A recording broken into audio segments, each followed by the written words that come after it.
नमस्कार,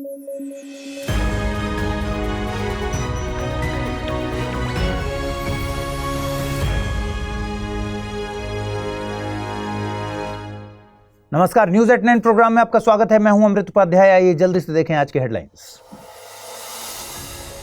यूक्रेन पहुंचे भारतीय प्रधानमंत्री नरेंद्र मोदी। 1991 के बाद किसी भारतीय प्रधानमंत्री की पहली यूक्रेन यात्रा। गेम चेंजर साबित हो सकती है ये यात्रा। भारत और यूएसए के बीच हुआ समझौता। केंद्रीय रक्षा मंत्री राजनाथ सिंह पहुंचे यूएसए। डिफेंस में भारत को प्रायोरिटी देगा यूएसए। और थाईलैंड ने पोस्टपोन की बिम्स्टेक की बैठक। नई सरकार के गठन के बाद होगा सम्मेलन। पायटुंगटान चिनवाट बनी है थाईलैंड की नई पीएम।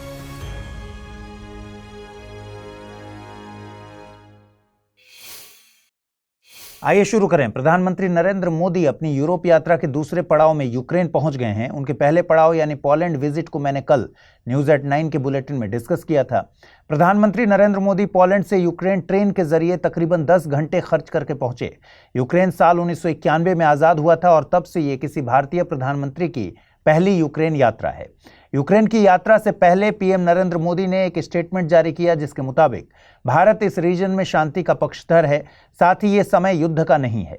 किसी भी तरह के युद्ध या विवाद को कूटनीति और वार्ता के जरिए सुलझाया जाना चाहिए। भारत इस बात में पूरी तरह से भरोसा करता है कि युद्ध के मैदान में किसी समस्या का हल नहीं निकलता।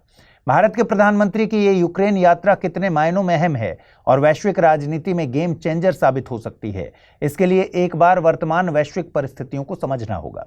स्विट्जरलैंड में यूक्रेन रूस मुद्दे को लेकर एक पीस समिट आयोजित की गई थी, जिसका युद्ध पर कोई खास असर देखने को नहीं मिला। साथ ही यूरोपियन कंट्रीज युद्ध के साथ जुड़ी हुई कॉस्ट को लेकर चिंता में हैं।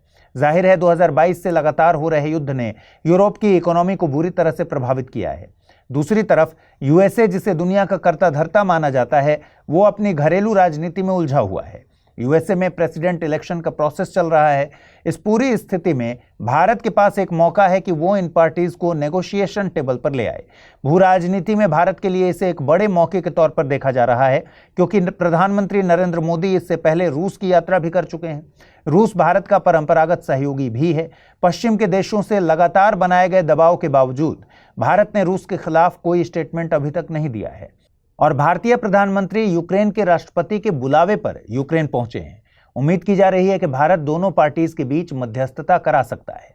यूक्रेन यात्रा के दौरान प्रधानमंत्री मोदी यूक्रेन में बसे भारतीयों से भी मिले। साथ ही यूक्रेन के नेशनल म्यूजियम में रूस के आक्रमण के दौरान मारे गए बच्चों को श्रद्धांजलि दी।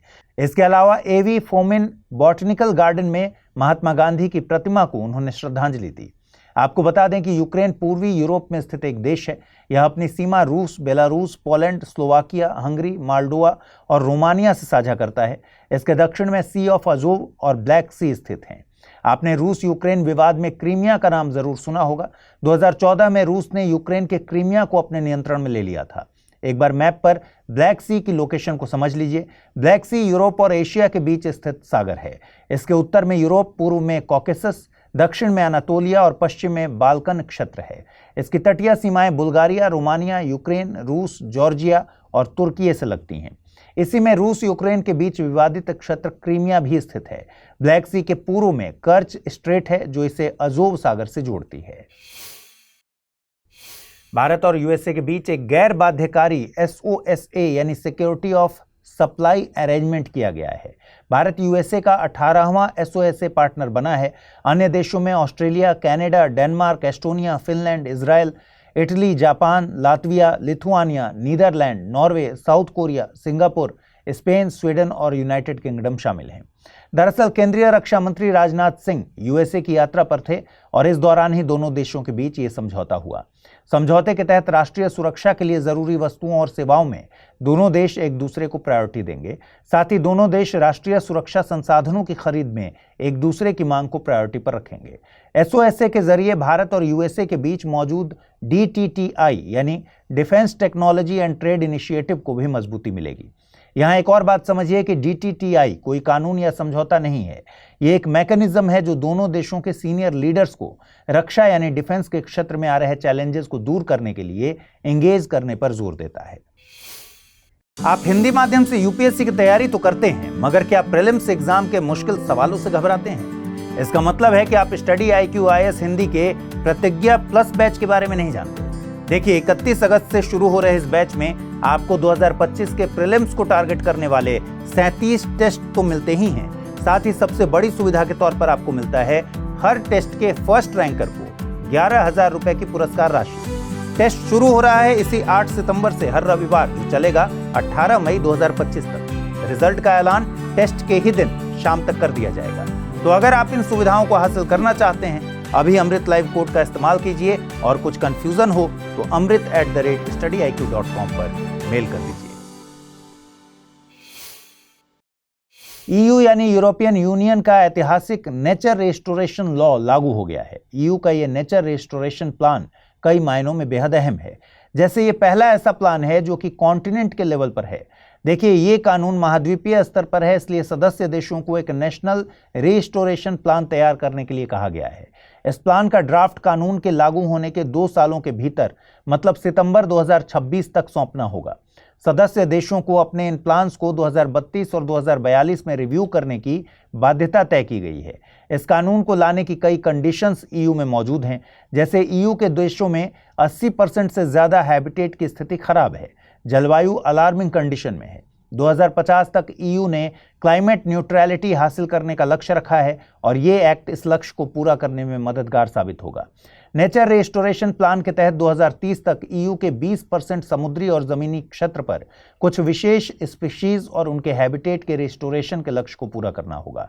इसके अलावा ऐसे सभी इकोसिस्टम जिन्हें रेस्टोरेशन की जरूरत है, उन्हें 2050 तक रेस्टोर करने का लक्ष्य रखा गया है। नेचर रेस्टोरेशन प्लान EU की यूरोपियन ग्रीन डील का हिस्सा है।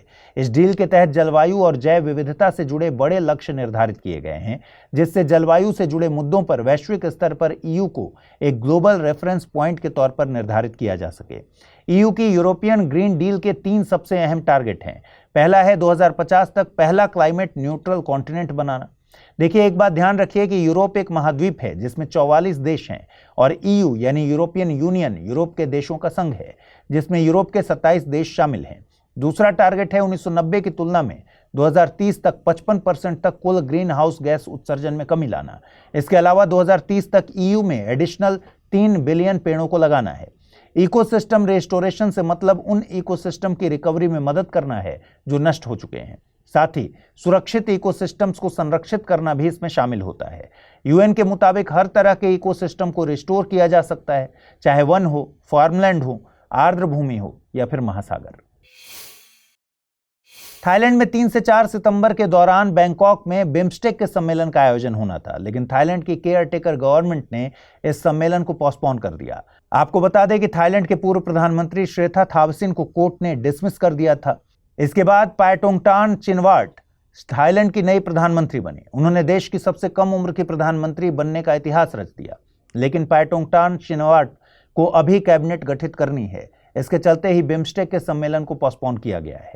बिम्स्टेक का गठन बैंकॉक घोषणा के साथ 6 जून 1997 को हुआ था।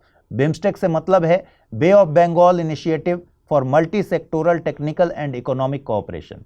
यह एक क्षेत्रीय संगठन है। इसमें बंगाल की खाड़ी के तटवर्ती और आसपास के 7 देश सदस्य हैं। इसके सदस्य देशों में बांग्लादेश, भूटान, भारत, श्रीलंका, नेपाल, थाईलैंड और म्यांमार शामिल हैं। इसका सचिवालय है बांग्लादेश के ढाका में, जो कि 2014 में बना है। सचिवालय को बने ज़्यादा वक्त नहीं हुआ है। आप समझ सकते हैं कि संस्था के तौर पर बिम्स्टेक का विकास बेहद धीमी गति से हुआ है। बिम्स्टेक में शुरुआत में सदस्य देशों में 6 क्षेत्रों में सहयोग था। इन 6 क्षेत्रों में व्यापार, तकनीक, ऊर्जा, परिवहन, पर्यटन और मत्स्यन शामिल है। 2021 से हर सदस्य देश को एक विशेष क्षेत्र पर फोकस करने को लेकर सहमति बनी है। भारत के पास मुख्य क्षेत्र है सिक्योरिटी यानी सुरक्षा। वहीं सब सेक्टर्स में ऊर्जा, काउंटर टेररिज्म, ट्रांसनेशनल क्राइम और आपदा प्रबंधन जैसे क्षेत्र शामिल हैं। थाईलैंड दक्षिण पूर्व एशिया में है। ये अपनी सीमा म्यांमार, लाओस, कंबोडिया और मलेशिया से साझा करता है। थाईलैंड अंडमान सी और गल्फ ऑफ थाईलैंड से भी सीमा बनाता है। Gulf of Thailand South China sea का एक इनलेट है। थाईलैंड का दक्षिणी हिस्सा मलय पेनिनसुला के कुछ भाग को कवर करता है। साल 1939 तक थाईलैंड को सियाम नाम से जाना जाता था। इसे लैंड ऑफ व्हाइट एलिफेंट के नाम से भी जानते हैं। देखिए, दक्षिण पूर्व एशिया को 2 भागों में बांटकर देखा जाता है, मेनलैंड पार्ट और मैरीटाइम पार्ट। मेनलैंड पार्ट में म्यांमार, लाओस, थाईलैंड, वियतनाम और कंबोडिया आते हैं। वहीं मैरीटाइम पार्ट में सिंगापुर, इंडोनेशिया, ब्रुनेई और फिलीपींस शामिल है। म्यांमार मेनलैंड पार्ट और मैरीटाइम पार्ट दोनों का हिस्सा है। आइए देखें आज का टर्म ऑफ द डे। आज का टर्म ऑफ द डे है डार्क फेमिनिन। सोशल मीडिया पर एक्टिव हैं अगर आप तो इस टर्म से वाकिफ जरूर होंगे। सोशल मीडिया पर डार्क फेमिनिन एनर्जी को लेकर खूब बातें हो रही हैं, लेकिन इसे आमतौर पर नेगेटिव समझ लिया जाता है। ऐसा है नहीं। आइए समझते हैं इसका मतलब क्या है। डार्क फेमिनिन का मतलब है स्त्रियों के उन गुणों से जो सामान्य रूप से नरम स्वभाव के विपरीत होते हैं। इसमें आत्मविश्वास, स्वतंत्रता और रहस्यमयता, मिस्ट्री शामिल हैं। ये गुण एक औरत को अपनी ताकत और सीमाओं को पहचानने और उन्हें सशक्त रूप से व्यक्त करने में मदद करते हैं। उदाहरण के लिए एक महिला जो किसी नेतृत्व की भूमिका में है और कठिन निर्णय लेते समय दूसरों की स्वीकृति की परवाह किए बिना अपने सिद्धांतों का पालन करती है, वो डार्क फेमिनिन एनर्जी का उदाहरण है।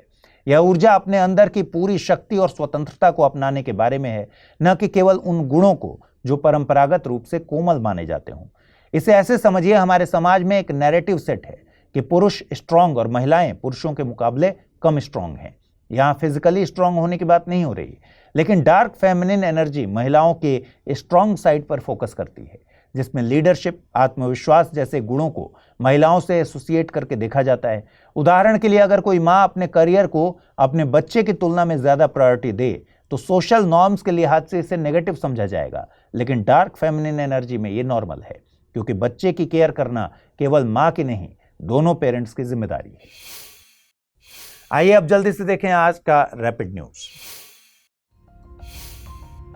बोत्सवाना में दुनिया का दूसरा सबसे बड़ा हीरा मिला, जो 2492 कैरेट वजन का है। इसे कैनेडियाई कंपनी लुकारा ने बोत्सवाना में कारोवे डायमंड माइन में खोजा है। इस हीरे को मेगा डायमंड रिकवरी एक्सरे तकनीक की मदद से खोजा गया। यह 1905 में साउथ अफ्रीका में मिले 3106 कैरेट के कलिनन डायमंड के बाद अब तक का सबसे बड़ा हीरा है। हालांकि बोत्सवाना में मिले हीरे का अभी भी गहन मूल्यांकन किया जाना बाकी है। बोत्सवाना हीरे के सबसे बड़े उत्पादक देशों में से एक है तथा यह उत्पादित हीरे का 80% निर्यात करता है, जो बोत्सवाना की जीडीपी में 30% तक योगदान देता है।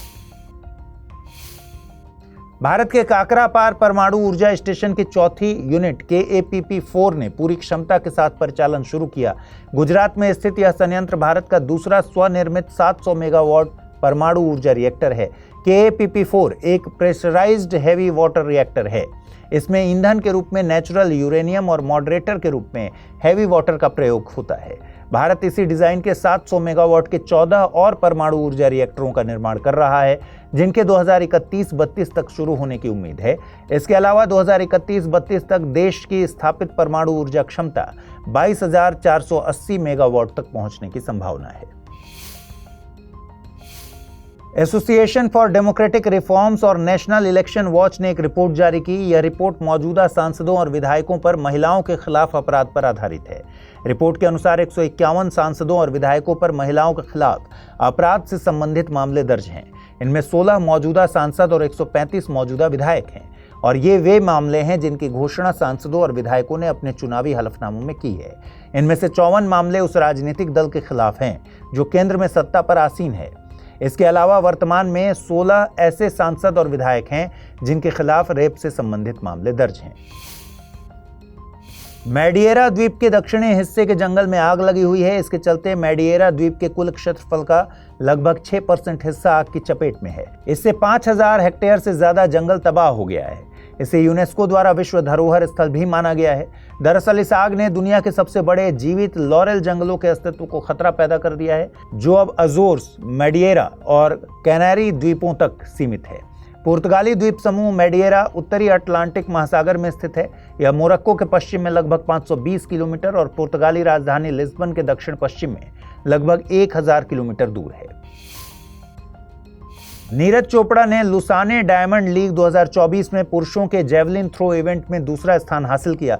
इस इवेंट में नीरज चोपड़ा ने अपने सीजन का सर्वश्रेष्ठ 89.49 मीटर का थ्रो किया। वहीं 2024 पेरिस खेलों में ब्रॉन्ज मेडल विजेता एंडरसन ने शुरू से ही इस इवेंट पर अपना दबदबा बनाए रखा और रिकॉर्ड 90.61 मीटर थ्रो के साथ इस इवेंट में शीर्ष स्थान हासिल किया। आइए शुरू करते हैं आज के सवालों का सिलसिला शुरू करने से पहले बता दूं कि कल मैंने भारत में पाए जाने वाले इकलौते एप का नाम आप लोगों से पूछा था, जिसका जवाब आप में से ज्यादातर लोगों ने बिल्कुल सही दिया है, वेल डन। सही जवाब है हुलॉक गिब्बन। ये भारत के पूर्वोत्तर क्षेत्र में पाए जाते हैं। आइए अब शुरू करें सवाल। पहला सवाल है, निम्नलिखित देशों पर विचार कीजिए। बुल्गारिया, चेक Republic, Hungary, Latvia, Lithuania, Romania. उपर्युक्त में से कितने देशों की सीमाएं यूक्रेन की सीमा के साथ साझी हैं? केवल 2, केवल 3, केवल 4 या फिर केवल 5? अगला प्रश्न है, मैडिएरा द्वीप किस देश से संबंधित है? यूएसए, चीन, पुर्तगाल या फिर यूके? आइए देखें कल मैंने आपसे क्या सवाल पूछे थे, उनके सही जवाब क्या हैं। पहला प्रश्न था, निम्नलिखित कथनों पर विचार कीजिए। पोलैंड सेंट्रल यूरोप में स्थित है। पोलैंड एक लैंडलॉक्ड कंट्री है। मोंटे कैसिनो की लड़ाई द्वितीय विश्व युद्ध के दौरान भारत में हुई थी। कूटों का प्रयोग कर सही उत्तर चुनना है। केवल 1 और 2, केवल 1, केवल 3, 1, 2 और 3। और सही जवाब है विकल्प बी, केवल 1। दूसरा प्रश्न था, राष्ट्रीय अंतरिक्ष दिवस के संबंध में निम्नलिखित कथनों पर विचार कीजिए। राष्ट्रीय अंतरिक्ष दिवस 23 अगस्त को मनाया जाता है। 2024 में इसकी theme touching lives while touching the moon, India's space saga रखी गई है। इस दिन भारत ने मंगलयान को अंतरिक्ष में भेजा था। कूट का प्रयोग कर सही उत्तर देना था। केवल 1 और 2, केवल 1, केवल 3 या फिर 1, 2 और 3। और सही जवाब है विकल्प ए, केवल 1 और 2। आज इस बुलेटिन में इतना ही। जल्दी से इस बुलेटिन को लाइक कीजिए। कल रात 9 बजे पूरे हफ्ते के कंपाइलेशन के साथ आपसे मुलाकात होगी। ख्याल रखिए अपना, ठीक से पढ़ाई कीजिए। अगर आप इस बुलेटिन की पीडीएफ हासिल करना चाहते हैं, अमृत उपाध्याय 007 टेलीग्राम चैनल पर इसकी पीडीएफ रोजाना मिलती है। और आज जो सवाल मैंने पूछे हैं उनके जवाब जरूर दीजिएगा कमेंट बॉक्स में। नमस्कार।